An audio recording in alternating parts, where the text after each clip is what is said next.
Right now, across 2 American states, more land is on fire than at almost any point in recorded history. Over 2 million acres in Oregon and Washington have already burned in 2026. The season that usually peaks in August has barely begun. Confirmed reporting places Oregon alone above 1.8 million acres burned, a state that is now closing in on and may already have passed its worst wildfire year ever recorded. That is not a seasonal update.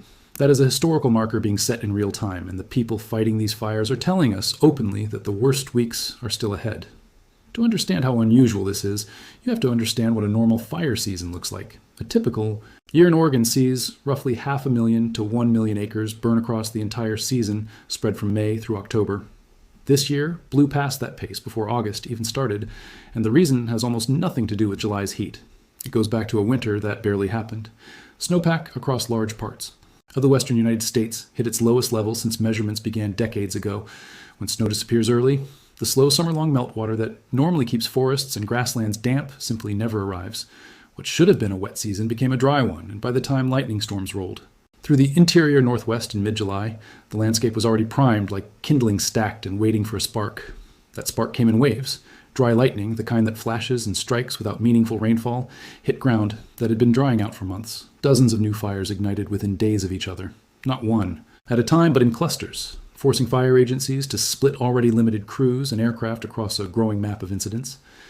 By late July, the Northwest Interagency Coordination Center was reporting that large fires in Oregon and Washington combined had already surpassed the 10-year average for an entire fire season, and it was still July. Here is where the national picture becomes genuinely alarming. The United States firefighting system operates on a 5-level preparedness scale, where level 1 means conditions are calm, and level 5 means the system is maxed out, with nearly every available crew, engine, helicopter, and air tanker either actively assigned to a fire or being mobilized to one. As of the most recent federal situation reports, the country is sitting at level 5. That means if a major new fire breaks out somewhere else in the country tomorrow, there may not be a fresh team ready to send.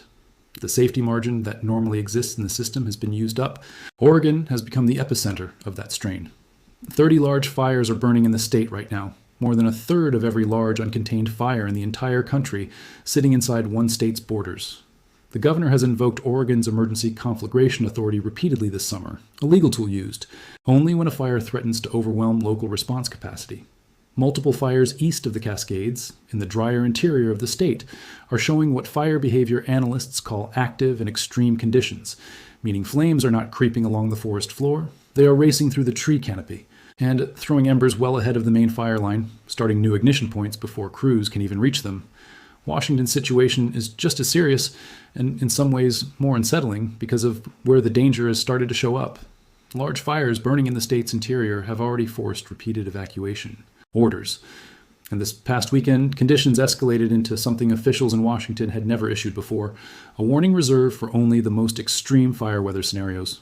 We will walk through exactly what that warning meant and what happened within hours of it being issued later in this video, because it changes the entire shape of this story. For now, understand the baseline. 2 states, both experiencing what may become their worst wildfire years on record, doing so before the traditional peak of the season has even arrived. A national firefighting system stretched to its structural limit, and a weather pattern moving into the region this weekend that fire officials have been watching with real concern. A fast-moving, bone-dry front carrying strong wind and almost no humidity into a landscape that is already primed to ignite. That combination, wind, heat, and near-zero moisture, is the exact scenario meteorologists and fire behavior specialists dread most, because it does not just sustain existing fires. It can turn a small, manageable spot fire into something uncontrollable within a matter of hours. What happens when that front actually arrives is where the story turns from a bad season into a historic one, and that is exactly where we are headed next. The system that manages this crisis runs out of Boise, Idaho, and its daily situation reports read less like bureaucratic paperwork and more like a running tally of a country losing ground. The most recent figures show more than 80 large fires burning nationwide, the kind that require hundreds or thousands of personnel and dedicated air support, not the kind handled in an afternoon. In the most recent 24-hour period tracked, several new large fires were reported, while only a handful were fully brought under control. When new starts consistently outpace full containments, the total burden on the system keeps climbing rather than easing, and that is exactly the trend fire managers have been describing. Nationally, more than 4 million acres have burned so far in 2026, a total already running well above the 10-year average for this point in the calendar. Tens of thousands of individual fire incidents have been logged, also above typical pace. And critically, federal officials tracking this data have said publicly that their focus right now is not on wrapping up what is already burning, it is on readiness for new starts, because historical patterns show August bringing continued and often worsening large fire potential. That is a telling shift in language. The professionals whose job is to contain fire are not talking in terms of finishing the fight. They are talking in terms of holding the line for what is still coming. Look at the fires actually driving Oregon's numbers, and the scale becomes easier to grasp. In Central Oregon, a fire burning near the community of Warm Springs has consumed tens of thousands of acres since igniting in late July, at one point expanding by close to 20,000 acres in a single overnight period. The Confederated Tribes of Warm Springs declared their own emergency as homes and outbuildings were lost and power infrastructure was damaged, forcing utility crews to shut down transmission lines as a precaution. Officials on that fire have described conditions as unpredictable, with wind shifts capable of turning the fire's direction by 90 degrees with little warning, catching even experienced crews off guard. Oregon's state fire spokesperson has been blunt about capacity, describing resources as extremely overwhelmed, with new personnel being brought in daily just to keep existing fires staffed at a workable level. Elsewhere in the state, a fire on Mount Hood National Forest has burned tens of thousands of acres with essentially no containment established, meaning fire crews have not yet been able to hold a single stretch of line against it. In eastern Oregon, a separate large fire forced the closure of a major interstate highway for an extended stretch, cutting off a normal transportation corridor and complicating both evacuation routes and supply access for nearby communities. And along the Oregon-Idaho border, a fire that started from a single lightning strike in late July has grown into one of the largest incidents of the season, crossing a river, crossing a state line, and burning through rangeland that local ranching families have depended on for generations. Idaho's governor has declared a disaster emergency in response and activated National Guard resources, with the highest level of evacuation orders in effect for several nearby communities. Washington's fires tell a similar story, concentrated in the state's drier interior. The largest active fire in the state has burned well over 100,000 acres, ignited by a lightning strike in mid-July and moving through tall, dry grassland that burns fast and carries fire quickly across open terrain. More than 1,000 firefighters are assigned to that incident alone, including international crews. Because here's the detail that tells you just how strained the domestic system has become. The United States maintains firefighting resource-sharing agreements with a handful of countries for exactly this kind of emergency. And this year, specialists from Australia and New Zealand have been deployed to the Pacific Northwest, some of them now running incident command on a major fire on American soil. Military aircraft normally used for cargo transport have been converted into makeshift air tankers and are flying retardant missions alongside the civilian fleet. Active duty soldiers, not National Guard, have been mobilized to support ground operations, a step that is rarely taken and signals just how thin the available civilian and Guard resources have become. Put Oregon and Washington together, and you get more than 40 large, uncontained fires burning simultaneously across two states, with tens of thousands of firefighters and support personnel deployed across the region. That is the baseline picture heading into the weekend. But baseline is not where this story stayed. Because moving into the Pacific Northwest was a weather system fire officials had been watching with genuine dread for days, a fast, dry, cold front that would take an already overwhelmed firefighting system and test it in the worst possible way. What that front actually did once it arrived, including a warning type Washington state had never issued before in its history, is where this story turns from a bad season into something historic, and that is exactly what comes next. Understanding what happened this past weekend starts with understanding one specific kind of weather event that firefighters fear more than almost anything else: a dry, cold front. The name sounds harmless, even helpful. A cold front usually means relief, cooler air, maybe rain.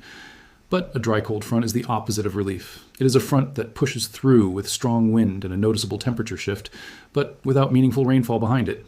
No moisture reaches the ground.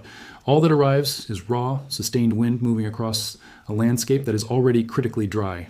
Wind matters enormously to fire behavior because fire needs three things to spread: heat, fuel, and oxygen. And wind delivers oxygen directly into an active fire the way a bellows feeds a forge. It intensifies flames, accelerates their forward movement, and does something even more dangerous. It lifts burning embers and carries them well ahead of the main fire, sometimes over a mile, dropping them into unburned vegetation and igniting entirely new fires before crews can respond. fire behavior specialists call this spotting, and it is one of the primary reasons a well-built containment line can fail in minutes rather than hours. Combine that wind with critically low humidity and the danger compounds. When relative humidity drops into the teens or lower, dead grass and fine fuels lose the last of their internal moisture and become explosively flammable. In parts of the interior Northwest this past weekend, humidity readings fell into the single digits, levels so low they are near the lower limit of what standard instruments reliably measure.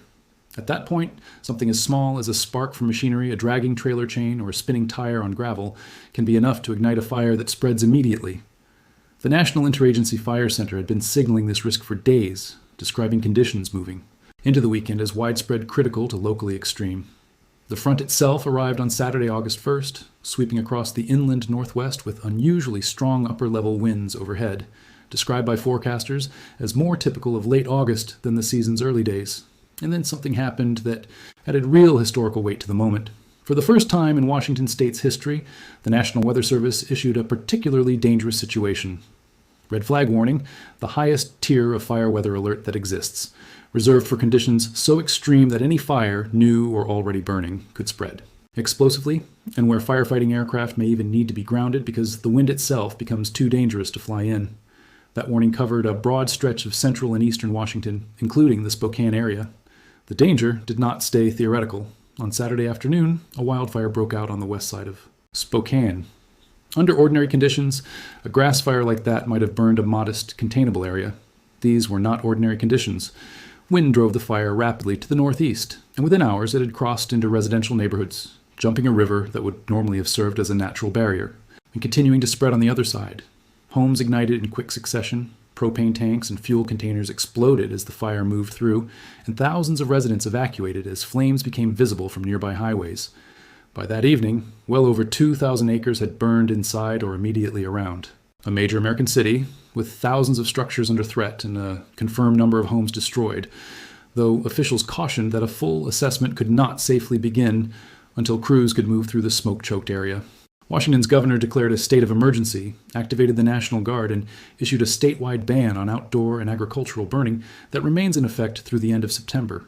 Emergency crews mobilized additional strike teams within roughly 90 minutes of the fire's start, yet the speed of the wind-driven spread outpaced even that rapid response. And in a detail that captures how uneven this weather system was, the same storm that drove catastrophic fire conditions into eastern Washington brought cool, damp, cloudy weather to Seattle and the Puget Sound region on the western side of the state. A reminder that a single weather system can produce two completely different realities, separated by only a few hundred miles. Multiple additional fires ignited in and around Spokane during that same wind event, and every major fire already burning across the region in both Oregon and Washington was affected by the same conditions, pushed in new directions, jumping containment lines, and forcing new evacuation orders in communities that had believed themselves safe just hours earlier. What this weekend exposed is not just how dangerous a single weather event can be, it is how quickly an already overwhelmed firefighting system can be pushed past its limits by conditions meteorologists had been warning about for days. The deeper question now is what comes next, how long this pattern is expected to persist, and what residents across the region need to understand about the weeks still ahead. And that is where we turn now. The forecast picture heading into the rest of August does not offer much relief, and it's worth being honest about what forecasters do and do not know right now. Confidence is high on one point. Drought conditions across more than half of the western United States are not going to reverse quickly. Confidence is also high that the deep moisture deficit built up over a record-low snowpack winter will keep vegetation across the interior Northwest critically dry well into fall. Where confidence drops is on the day-to-day question of exactly when and where the next dangerous wind event will develop. Atmospheric patterns at this time of year can shift on short notice, and a ridge of high pressure that looks stable one week can break down within days, opening the door to another round of dry frontal passages similar to the one that hit Spokane. Fire behavior analysts are watching model guidance closely for early signs of the next such setup, but as of now, no significant, sustained rainfall is in the extended outlook for the fire zones of Oregon, Washington, or the interior Northwest more broadly. The only precipitation on the horizon comes from isolated mountain thunderstorms, and those carry their own risk because when they arrive without much rain reaching the ground, they can spark new fires through dry lightning rather than helping extinguish existing ones. What could change the picture? A meaningful shift in the jet stream that brings sustained onshore moisture into the interior Northwest would help, But there's no strong signal for that in the next 1 to 2 weeks. A cooling trend without accompanying wind would help ease fire behavior somewhat, but would not resolve the underlying dryness. And a continuation of the current pattern, periodic dry frontal passages moving through an already parched landscape, would very likely mean more red flag events, and potentially more warnings at the particularly dangerous situation level before the season's usual autumn transition finally arrives. Fire officials have said directly that above normal wildfire risk is expected to persist across the Pacific Northwest through early fall, meaning this is not a story that resolves in the next few days. It is one that likely continues developing for weeks. For anyone living in or near the fire zones of Oregon, Washington, Idaho, or Montana, preparation now matters more than reaction later. Sign up for your county's emergency alert system if you have not already, and know which evacuation level applies to your area at any given time. Level 1 generally means stay alert and think through a plan. Level 2 means be ready to leave on short notice with essentials packed and a vehicle ready to go. Level 3 means leave immediately, not after checking on other things first, because in a wind-driven fire like the one that moved through Spokane, minutes of delay can be the difference between a safe evacuation and being caught by fast-moving flames. Keep vehicles fueled rather than waiting until a fire is already close, since evacuation routes can see fuel stations overwhelmed or closed during a mass departure. A basic go bag by the door with medication, essential documents, water, and a phone. Charger. Costs little to prepare and can save critical time if an order to leave comes suddenly. It is also worth remembering that a significant share of wildfires each year are started by ordinary human activity rather than lightning. Things like unextinguished campfires, sparks from dragging equipment, or machinery operating in dry grass. In a season already stretched this thin, every additional human-caused ignition pulls resources away from fires that are already burning out of control. So checking local burn restrictions before any outdoor activity is not just a formality right now. It is a meaningful way to avoid making an already difficult situation worse. None of this is happening without a serious response. Tens of thousands of firefighters and support personnel are deployed across the country, with a large share concentrated in the Northwest. International partners from Australia and New Zealand have sent specialized crews and incident management teams to help run operations on some of the largest fires. Military aircraft have been converted for retardant missions, and active duty personnel have been mobilized to support ground operations, steps that reflect just how far this season has pushed the normal firefighting system. Tribal fire crews, including those from the Confederated Tribes of Warm Springs, were among the first responders on some of the earliest and most destructive fires of the season. Ranchers along the Oregon-Idaho border have been fighting fire on their own land with their own equipment because professional crews were stretched too thin to reach them in time. These are not abstract statistics. They are people spending weeks in smoke-filled fire camps, building containment lines by hand in extreme heat, and putting themselves in the path of conditions most of us will never have to face. What we are watching, in short, is a fire season shaped months before the first flame appeared by a winter that never delivered its snow, a spring that stayed dry when it should have been wet, and a summer that arrived onto a landscape already primed to burn. The weather event that hit Spokane this past weekend was not an isolated disaster. It was a preview of what critically dry, wind-driven conditions can do when they meet a landscape and a firefighting system already stretched to their limits, and forecasters are watching closely for the next time those same ingredients come together. Until meaningful, sustained moisture returns to the region, that risk does not go away, it simply waits for the next trigger.